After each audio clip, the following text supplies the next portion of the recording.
আসসালামু আলাইকুম রহমতুল্লাহি ওয়া বারাকাতুহু। সম্মানিত দর্শক, বিএনপির বর্তমান অবস্থা কি?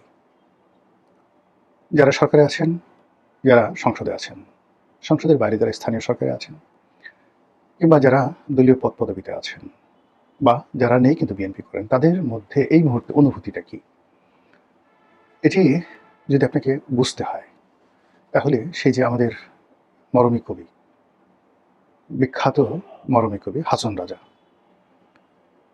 সেটি হলো মানে লোকে বলে বলে রে, ঘর বাড়ি ভালা না আমার, কি ঘর বাঁধিব আমি শূন্যেরও মাঝার।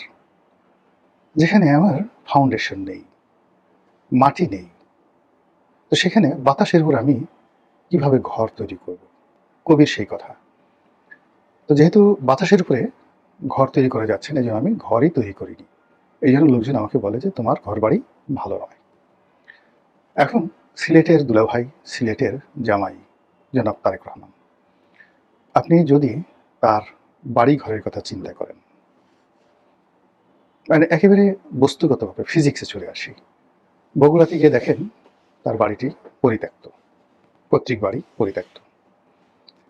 দীর্ঘদিন তার মা যে বাড়িতে ছিলেন, সে বাড়িটা ভেঙে মাটির সাথে মিশিয়ে দেওয়া হয়েছে। তিনি এখন যে বাড়িটাতে আছেন, এটা হয়তো ভাড়া ছিল, পরিত্যক্ত ছিল। সেই বাড়িতে এখন তিনি একতলা একটা বাড়িতে গুলশানে তিনি আছেন। এগুলো তার বাড়ি। অন্যদিকে তিনি বসবাস করবেন সরকারি বাড়ি, সেই সরকারি বাড়ি তার নেই। যেটি প্রধানমন্ত্রীর সরকারি বাসভবন, গণভবন, সেটি পরিত্যক্ত, ক্ষতবিক্ষত, সেখানে এখন জুলাই জাদুঘর। দ্বিতীয়ত হলো যে আরেকটি বাড়ি আছে, সেটা হলো যমুনা। তার জন্য যমুনা তৈরি করা হয়েছিল, রং করা হয়েছে, সংস্কার করা হয়েছে, তিনি সেখানে ওঠেননি। আমার কাছে মনে হচ্ছে যে এই বাড়িটাকে তিনি একটা ভৌতিক বাড়ি মনে করছেন। এই বাড়িতে যারা উঠেছেন তাদের সবার কপাল পুড়েছে, অপমানিত হয়েছেন, লাঞ্ছিত হয়েছেন, তারপর ধুকে ধুকে মরেছেন। এই বাড়ির প্রথম বাসিন্দা বিচারপতি লতিফুর রহমান। এই বাড়িটি তৈরি করা হয়েছিল ব্যারিস্টার মওদুদ আহমেদের জন্য ভাইস প্রেসিডেন্ট হিসেবে। এই বাড়িটিতে তিনি ওঠার আগেই এরশাদ সাহেব ক্ষমতা হারিয়েছেন, পরিত্যক্ত। তারপর লতিফুর রহমান সাহেবের পর এই বাড়িতে উঠেছেন শেখ হাসিনা। না, শেখ হাসিনার পরে আগে এই বাড়িতে উঠেছিলেন জনাব ফখরুদ্দিন সাহেব, মঈনুদ্দিন ফখরুদ্দিন সাহেব। ফখরুদ্দিন সাহেবের ব্যাপারে তো আপনি জানেন। এরপর শেখ হাসিনা যে কদিন এই বাড়িতে ছিলেন, ঠিক সেই সময়টাতেই বিডিআর মিউটিনি হয়। তার জীবন নিয়ে টানাটানি সেই দিন। কি যে একটা দুরবস্থা যমুনার বাসিন্দারা সেদিন বুঝেন। তারপর শেখ হাসিনা গেলেন, ওখান থেকে গিয়ে গণভবনে উঠলেন, আর কোনোদিন মানে যমুনার দরজা আর খুলেনি ১৭ বছরে। এরপর যমুনার বাসিন্দা হলেন ডক্টর মোহাম্মদ ইউনূস। এবং এই সময় কেবলমাত্র এখানে বসবাস করার কারণে তার উপর যে জিনের আসর হয়েছে, তার উপর যে ভূত প্রেতের আসর হয়েছে, তার উপর যে পেতনির আসর হয়েছে, মৎস্যকন্যা, মেসোভূত, এরকম আমরা গ্রাম বাংলাতে যে সমস্ত কুসংস্কার বিশ্বাসী, সেগুলো যদি আপনি চিন্তা করেন, তাহলে দেখবেন যে কেবলমাত্র এই বাড়ির সংস্পর্শে আসার কারণে তার জীবন গেছে, যৌবন গেছে, সারা জীবনের অর্জন গেছে। সমস্ত মানুষের ঘৃণা এবং ক্রোধ তাকে তাড়িত করছে। কাজে এতগুলো উদাহরণ, একটা সিঙ্গেল লোক এখান থেকে সসম্মানে বেরোতে পারেননি। যারা এই বাড়ির বাসিন্দা ছিলেন, সিঙ্গেল লোক সসম্মানে মরতে পারেননি। কাজেই সেই বাড়িতে তারেক রহমান সাহেব উঠবেন বা উঠবেন না, এটা নিয়ে তার একটা সংস্কার থাকতে পারে। একজন ঘনিষ্ঠ ব্যক্তি তাকে জিজ্ঞাসা করেছিলেন যে তিনি যমুনাতে কেন উঠছেন না। তিনি বলছিলেন যে এটা তো আমার ইচ্ছা না, অনেকের ইচ্ছে, এমনকি আমার বিড়ালটারও ইচ্ছা আছে। আপনারা জানেন যে বিড়াল খুবই সংবেদনশীল প্রাণী। বিড়াল, অনেকে যারা বিড়াল পোষেন তারা জানে যে বিড়াল অশরীরী আত্মা দেখতে পায়, জিন, ভূত দেখতে পায়। তো সেক্ষেত্রে সেই যমুনাতে যদি জেবু এসে থাকেন, মানে তারেক রহমান সাহেবের বিড়াল এসে থাকেন, এবং সে যদি ওখানে এসে মুখ কালো করে থাকেন, তাহলে তো বুঝেন যে এটা জেবুর এই অ্যাটিটিউড ওই পরিবারে কি পরিমাণ নেতিবাচক একটা প্রতিক্রিয়া তৈরি করেছে। কথাগুলো বললাম এই অর্থে যে আপনাকে যে কোনো অবস্থাতে যদি মাথা উঁচু করে দাঁড়াতে হয়, শির দ্বারা সোজা করে দাঁড়াতে হয়, তাহলে আপনার বস্তুগত ফিজিক্সের একটা ভালো সম্মিলন থাকতে হবে, অর্থাৎ আপনার একটা বসতি থাকতে হবে। তো ওনার ব্যক্তিগত বসতিও ঠিক নেই, রাজনৈতিক এবং রাষ্ট্রীয় যে বসতি সেটাও ঠিক নেই। উনি সচিবালয়ে বসছেন, কিন্তু ওনার যে কার্যালয়টি, ট্র্যাডিশনাল যে কার্যালয়টি, প্রধানমন্ত্রীর কার্যালয়টি, এটিতে উনি নিয়মিত বসছেন, সম্ভবত বসছেন না। ফলে সচিবালয় কেন্দ্রিক যে প্রধানমন্ত্রীর কর্মযজ্ঞ, এটা আমাদের দেশে এখনো জমে ওঠেনি। আমাদের দেশে মূলত প্রধানমন্ত্রীর কার্যালয় কেন্দ্রিক যে তার কর্মযজ্ঞ, যেটি এরশাদ জমানা থেকে এই কার্যালয়টি, বর্তমান যেটা পুরনো বিমানবন্দরের সামনে যেটা আছে প্রধানমন্ত্রীর কার্যালয়, এটাকে কেন্দ্র করে একটা কর্মযজ্ঞ তৈরি হয়েছে। দুর্ভাগ্যজনক হলো সত্যি যে এই অফিসটিকে, যেদিন শেখ হাসিনা এই অফিসটিকে ত্যাগ করেছেন এবং গণভবনে পরিপূর্ণ সময় দিয়েছেন, বিশেষ করে করোনার সময়, তখন থেকে তিনি আমলাতন্ত্রের একটা চক্করে পড়ে গেছেন এবং যাকে বলা হয় বিপদ আপদ বালা মুসিবত থেকে শুরু করে যে কি বলা হয় অরাজনৈতিক শক্তি তার উপর ভর করেছে, তাকে গৃহবন্দী করে ফেলেছে। একইভাবে এই অফিসটিকে ডক্টর মোহাম্মদ ইউনূস ওন করেননি, তিনিও এই অফিসটিকে ওন করেনি, ফলে তারও বরকত চলে গেছে। একই অবস্থা এখন তারেক রহমান সাহেবের সরকারি কর্মযজ্ঞের ক্ষেত্রে, মানে তিনি খুব দৌড়াদৌড়ি করছেন, অনেক কিছু করছেন, কিন্তু তার যে মূলত যে চেইন অফ কমান্ড, প্রধানমন্ত্রীর কার্যালয়ের চেইন অফ কমান্ড, সেই চেইন অফ কমান্ডটা মূলত ওই অফিস কেন্দ্রিক, প্রধানমন্ত্রীর কার্যালয় কেন্দ্রিক, যে কার্যালয়টা সচিবালয় কনভেনশনাল, কিন্তু তার একটা আলাদা কার্যালয়, সেই কার্যালয়টা তিনি এখনো পর্যন্ত আলোকিত করতে পারেননি, শুরুই হয়নি, নট ইয়েট।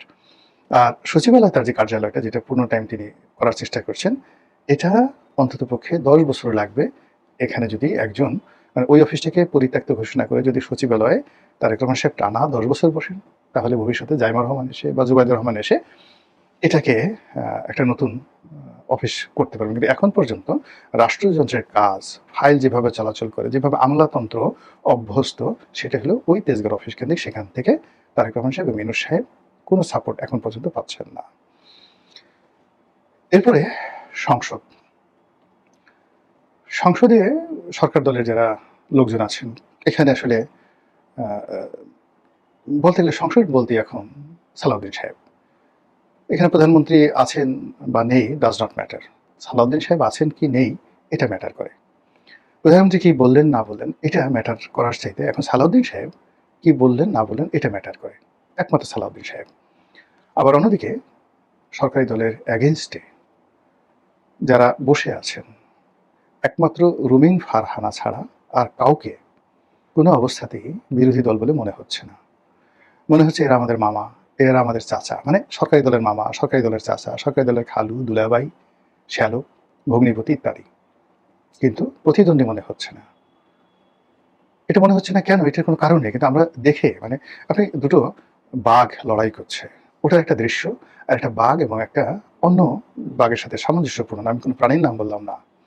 এবার দেখা গেল যে আপনি একটা বাঘ, সুন্দরবনের বাঘ, হঠাৎ করে দেখলেন যে সেখানে ছাগল গিয়ে সুন্দরভাবে বাঘে চাটে ছাগলের গাল, দেশে আইলো বর্ষাকাল, বাঘে চাটে ছাগলের গাল।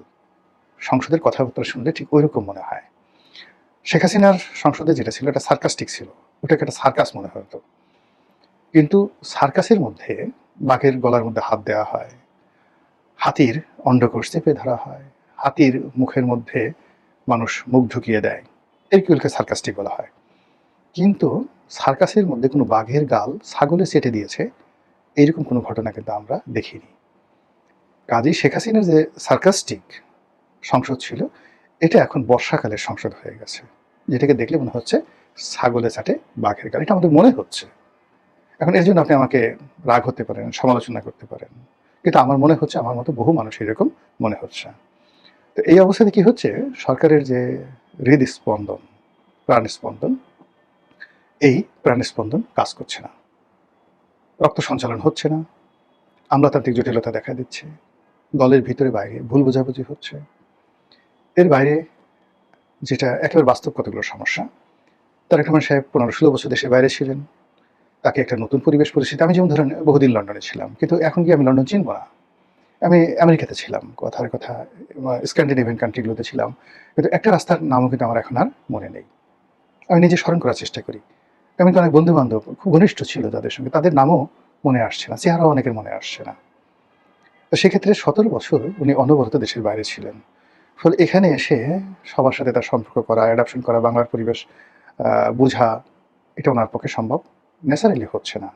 আর এই জায়গাটা দখল করে রেখেছে 3 শ্রেণীর মানুষ। 1 নম্বরে লন্ডনে ওনার সাথে যারা সঙ্গী সাথী ছিলেন তারা, 2 নম্বর হলো পারিবারিকভাবে তারা যারা ওয়েল কানেক্টেড ছিলেন, 3 নম্বর হলো ধড়িবাজ প্রকৃতির খুব মিষ্টি মিষ্টি কথাবার্তা বলে আর মানুষকে কনফিউজড করতে পারে মুনাফিক টাইপের কিছু লোক, যারা মানে ম্যাজিক্যাল কিছু কথাবার্তা বলে, জাদুকরী কিছু কথাবার্তা বলে মুহূর্তের মধ্যে আপনার ভিতরে একটা বিস্ময় তৈরি করে ফেলতে পারে। এইরকম কিছু লোক প্রধানমন্ত্রীর কার্যালয়, প্রধানমন্ত্রীর অফিস, প্রধানমন্ত্রীর ব্যক্তিগত যে বলয়, সেই জায়গাতে এই লোকগুলো ঢুকে গেছে। ফলে এই 3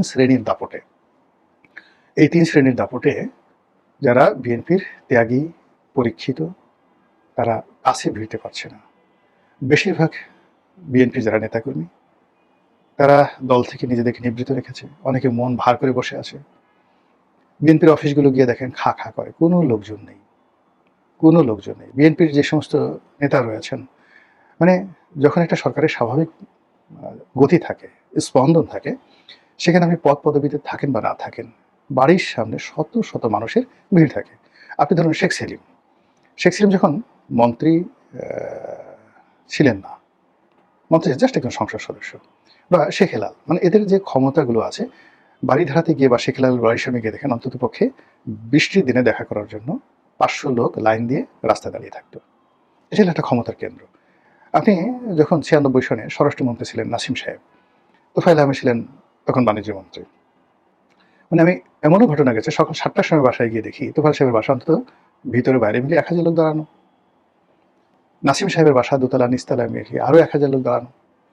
এবং একদিন গিয়ে দেখি যে তার সাথে দেখা করার জন্য আসছেন ওই যে জাহেদ মালেক ছিল যে স্বাস্থ্যমন্ত্রী, তো জাহেদ মালিকের বাবা কর্নেল মালিক, যিনি ঢাকার মেয়র ছিলেন, তার মতো মানুষ একটা মার্সিডিজ গাড়িতে করে এসে তিনি দেখা করতে আসছেন। তো 1.5 থেকে 2 ঘন্টা তিনি রাস্তায় দাঁড়িয়েছেন, গাড়ি এসি ছেড়ে, তার মধ্যে তিনি অপেক্ষা করছেন, ভিতরে ঢুকতে পারছেন না। তো এরকম যখন প্রাণের একটা স্পন্দন থাকে, তখন যে কোনো রাজনৈতিক যারা পোর্টফোলিও ব্যক্তিত্ব, পাওয়ারফুল মিনিস্টার, তাদেরকে ঘিরে এরকম অবস্থা হয়। এখন গিয়ে দেখেন তো এই সরকারের মানে কোন মন্ত্রী, কোন এমপির এরকম পাবলিক রিলেশন আছে, জনগণ তাদের কাছে যাচ্ছে? কোথাও যাচ্ছে না। এর ফলে কি হলো, দলের মধ্যে এক ধরনের হতাশা দেখা দিয়েছে, দলের মধ্যে এক ধরনের যাকে বলা হয় উদ্বেগ এবং উৎকণ্ঠা দেখা দিয়েছে। দলের যারা পরীক্ষিত লোকজন, তাদের মধ্যে অভিমান দেখা দিয়েছে, এবং এই অভিমান দলটিকে সর্বনাশ করে ছাড়বে। এবং এখান থেকে রাতারাতি বের হওয়ার মতো কোনো রকম পরিকল্পনা সরকারের বা দলের যারা শীর্ষ নেতৃবৃন্দ, তাদের আছে বলে মনে হচ্ছে না। দলের যারা ত্যাগী নেতৃবৃন্দ, যারা দলকে গুছিয়ে রাখতে পারেন, তাদের কারো হাতে ক্ষমতা নেই। আবার যাদের হাতে ক্ষমতা আছে, তাদের সঙ্গে দলের কোনো সম্পর্ক নেই। অন্যদিকে প্রশাসন, লোভনীয় পদ পদবি থেকে শুরু করে বিভিন্ন জায়গাতে যত নিয়োগ বদলি হচ্ছে, দলের যারা নেতৃবৃন্দ, তারা বেশিরভাগই অভিযোগ করছেন যে এই লোক তো কখনো বিএনপি করেনি, বিএনপির দুঃসময় তো তাদেরকে দেখা যায়নি, এরা এলো কোত্থেকে? বিভিন্ন দূতাবাসে নিয়োগ পাচ্ছে, বিভিন্ন সরকারি অফিসগুলোতে চুক্তিভিত্তিক নিয়োগ পাচ্ছে, কর্পোরেশন নিয়োগ পাচ্ছে, হাতে গোনা 2-4 জনকে তৃণমূল থেকে ধরে এনে ভালো ভালো পদ পদবিতে দেওয়া হচ্ছে বটে, কিন্তু এটা খুব অল্প। কিন্তু ইন জেনারেল যত নিয়োগ বদলি হচ্ছে, এর একটা বিরাট অংশ অভিযোগ আছে যে অর্থের বিনিময় হচ্ছে, এবং সে অর্থ যেন তেন নয়। মানে এক একটা ওসি নিয়োগ বদলিতে যে পরিমাণ টাকার কথা শোনা যাচ্ছে, এই কথা শেখ হাসিনার জমানাতে যারা এই ধরনের কর্মকাণ্ড করতেন, তারা শুনলে এখন হার্ট ফেল করবেন। শেখ হাসিনার জমানাতে একজন ডিসি নিয়োগে যে ধরনের দুর্নীতি হতো, এখন যারা দুর্নীতি করছেন, তাদের দুর্নীতি বহর দেখলে আগেকার যারা লোকজন আছেন, তারা সেন্সলেস হয়ে পড়তো। এই ঘটনাগুলো এখন ঘটছে। এর দায় দায়িত্ব বিএনপির ঘাড়ে পড়ছে, এর দায় দায়িত্ব প্রধানমন্ত্রীর ঘাড়ে পড়ছে, কিন্তু কারা এই ঘটনাগুলো করছে? আমরা তাদেরকে চিনি না, আমরা তাদেরকে জানি না। এখানে যারা সুবিধা নিচ্ছে টাকার বিনিময়ে, তাদের একটা বিরাট অংশ জামাতের, তাদের একটা বিরাট অংশ আওয়ামী লীগের। বিএনপির নামকস্তে কিছু লোক আছে, আর বিএনপির লোক যদি টাকা দিয়ে জমানাতে কাজ করতে হয়, তারা তো সঙ্গতির কারণে হ্যাপি হবে না। এই যে রিসেন্টলি স্নিগ্ধা নামে একটা মডেল আছেন, তিনি সরাসরি অভিযোগ করেছেন যে একজন প্রতিমন্ত্রী পদমর্যাদার একজন লোক, তিনি টাকা খেয়ে একজন বিতর্কিত ব্যবসায়ীকে তিনি ফেভার করেছেন এবং তার জীবন হারাম করে দিচ্ছেন। এই ধরনের কথাবার্তা মিডিয়াতে সরাসরি আসছে, যেটা বিএনপি জমানাতে হচ্ছে, যেটা আওয়ামী লীগ জমানাতে হতো না কখনো। এখানে বিএনপির অন্তত পক্ষে 6-7 জন এমপি, 3-4 জন মন্ত্রী, যাদেরকে নিয়ে অকথ্য, অশ্লীল, অশ্রাব্য দুর্নীতি, অনিয়ম, অনাচার, ঘুষ, নিয়োগ বদলি ইত্যাদির যে অভিযোগগুলো আসছে, এগুলো আসলে আওয়ামী লীগ জমানাতে আসেনি।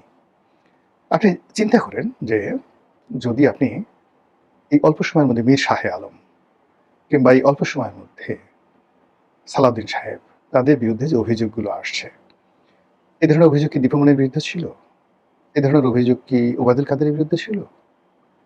এই ধরনের অভিযোগ কি তাদের এই সাবেক স্বরাষ্ট্রমন্ত্রী আসাদুজ্জামান খান কামালের বিরুদ্ধে ছিল? জাস্ট আপনি দেখেন যে জিনিসগুলো কি। আমরা এখন তাদের ক্ষমতা হারানোর পর অনেক কথা বলছি, কিন্তু দীর্ঘ ১৭টা বছর ধরে তারা যে ক্ষমতায় ছিলেন, সেই ক্ষমতায় থাকায় তাদের বিরুদ্ধে রাজনৈতিক ক্রোধ ছিল, ক্ষোভ ছিল, অভিযোগ ছিল। কিন্তু ইন পার্সন সেই ওবায়দুল কাদের নিয়োগ দিয়ে এখানে টাকা নিয়েছেন, ওবায়দুল কাদের ভাইকে ব্যবসা দিয়েছেন, বাণিজ্য দিয়েছেন, ওবায়দুল কাদের তার নিজের ছেলে-মেয়ের নামে এই কাজ করেছেন। মানে এই জিনিসগুলো আমরা শুনিনি। কিন্তু এখন সেই জিনিসগুলো শোনা যাচ্ছে। ব্যাপক আকারে শোনা যাচ্ছে। কিন্তু সরকার একটা বিষয়েরও সুরাহা করতে পারছে না। ফলে কি হলো? সরকার যেটা নিউক্লিয়াস আছে, সেই নিউক্লিয়াসের মধ্যে একটা নিউক্লিয়াসের মধ্যে যে সার্কেল থাকে, নিউক্লিয়াসের মধ্যে ইলেকট্রন থাকে, প্রোটন থাকে। সেই নিউক্লিয়াসের মধ্যে অন্য যে সমস্ত বিষয় থাকে বা সরকার একটা কোষ আছে, সেল। সেই সেলের মধ্যে কতগুলো জেল থাকে।